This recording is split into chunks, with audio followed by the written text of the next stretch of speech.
Today's topic is I'm discussing on consultation on maintenance therapy in locally advanced lung cancers. So after a discussion on local advanced lung cancers, the approach, surgical approach and the chemoradiation approach, followed by along with the concurrent chemoradiation, I will be talking next on what maintenance strategy we can offer.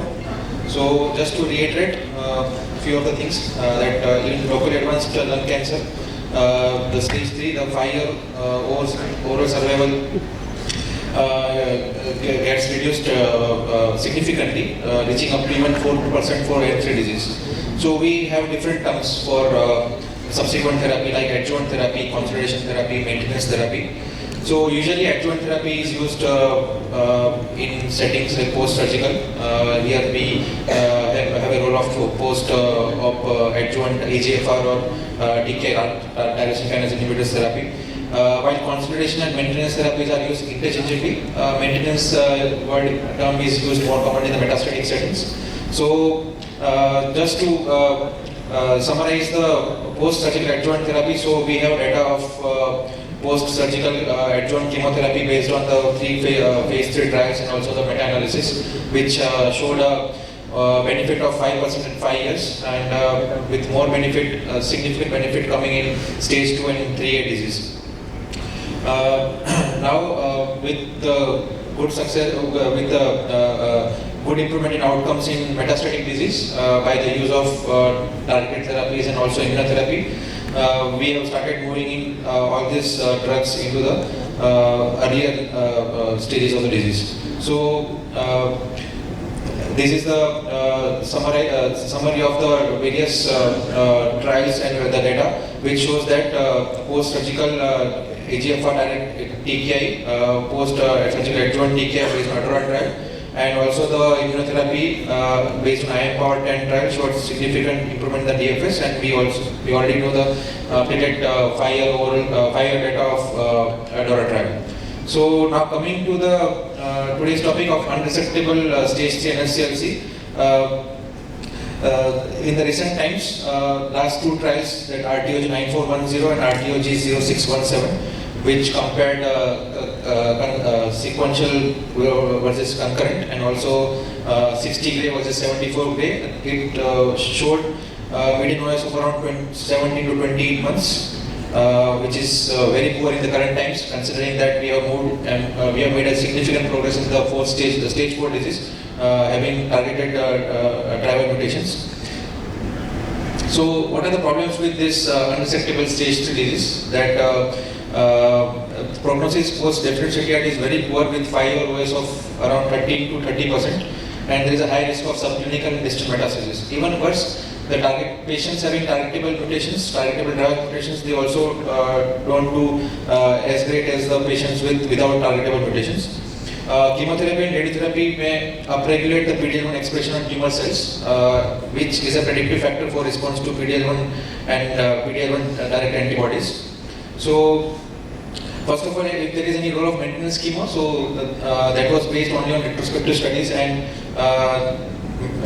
those studies had heterogeneity. So the role of maintenance chemo is not justified, and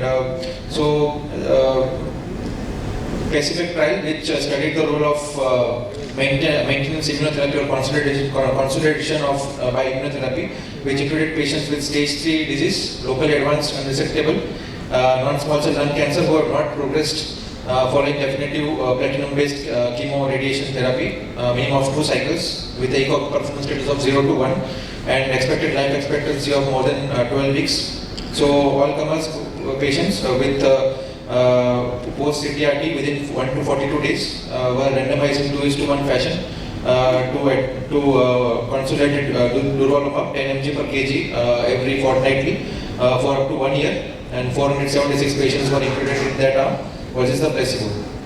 So these are the baseline characteristics, which were very well balanced.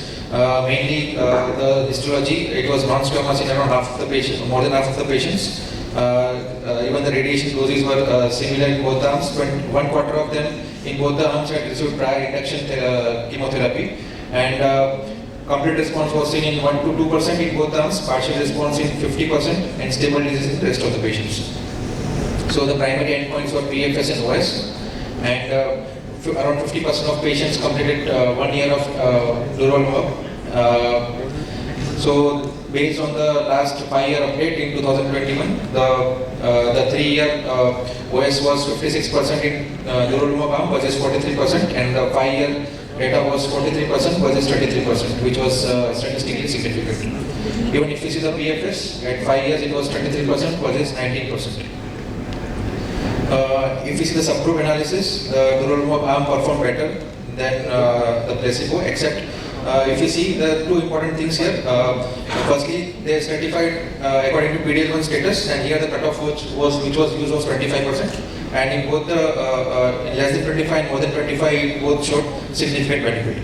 Other important thing is in EGFR positive patients, which are around 7 to 8%, it failed to it crossed the unity, and it didn't show much benefit. So, two takeaways: that therapeutic efficacy is not ideal in patients with positive with mutant EGFR. And another analysis which was done by the European group, they used a cutoff of 1%. So the post-hoc analysis of PD-L1 expression with less than 1%, it did show significant benefit. So we have two schools of thought that the European has approved maintenance durvalumab only for more than 1%.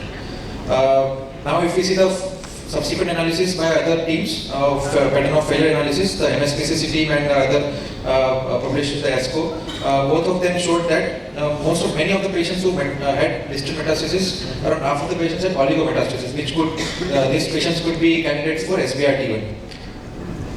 However, we see that even after the use of durvalumab, there was a high risk of intrathoracic progression, and outcomes have not been drastically improved. Now, if you see the adverse events, mainly the concerning adverse event here would be pneumonitis. So, pneumonitis of grade 2 or above was seen in 20%, and grade 3 pneumonitis was seen in 6%. The updated analysis, as I already mentioned. Now, if you see the EGFR, we have very less data on EGFR locally advanced non-small cell lung cancer. So, here is a multi-institutional retrospective analysis which included 37 patients, and 17 patients received EGFR TKI, out of which 15 patients received osimertinib, while 13 patients received durvalumab. Median follow-up was 23 months, and if you see the PD-L1 expression, it was more than 50% in half of the patients with TKIs and 10% with durvalumab. And if you see the median DFS, it was significantly better in the EGFR TKI arm, and the side effects were also more or less manageable. This is an ongoing trial which is going on with use of osimertinib post CTRT, who had good response, stable disease or partial response post concurrent chemoradiation. We are awaiting the results. So, what are the current challenges in locally advanced resectable patients post CTRT? That even after use of durvalumab and Pacific data, the outcomes have not improved that much. We have a median OS of going up to 4 years, and OS of around 45%, 5-year OS data. Risk of progression still remains too high, and also in patients having targetable mutations, there is an unmet need of providing a good maintenance agent. So these are the various trials which are going on beyond Pacific. Now we have the various strategies that they are trying to intensify the consolidation regimen, or trying to bring the immunotherapy in the earlier part of the therapy, like in concurrent or even in neoadjuvant. They are trying for chemotherapy-free regimens with concurrent immunotherapy with radiation. So this was the LU14179 trial, which used pembrolizumab in place of durvalumab, as we saw, and this trial also showed equal, almost comparable benefits like durvalumab.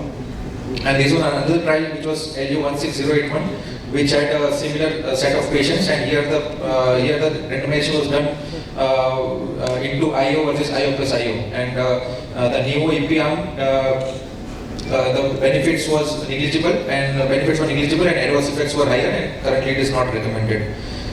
There are a few Chinese trials coming up, and out of which 2 or 3 we have data, which use CS1001 agent, which the median PFS was 9 months compared to 5.8 months in the placebo, and this patient excluded patients with driver mutations. So this was a kind of real world data. similar to real world data. And the agent was here used was Sugemalima. If you see the consolidation IO trials, so the Gemstone 301 we have the data already. Then the LU14179 which used pembrolizumab which also had significant benefit, and while the LU1601 which used IO plus IO was not found to be beneficial. Lastly, the consolidation intensification which is the post trial. This trial used one arm used durvalumab, other arm used durvalumab with oreclumab and durvalumab with monalizumab. And these are the anti-CD73 and NKG2 antibodies, and it showed a good PFS benefit, statistically significant. So now they are moving on to Pacific 8 trial and Pacific 9 trials. So Pacific 8 trial is using the anti-TIGIT antibody, while Pacific 9 trial is using the same design which was used in the ghost trial. So we are awaiting plenty of trial results, and we hope to improve the outcomes in stage 3 also. Thank you.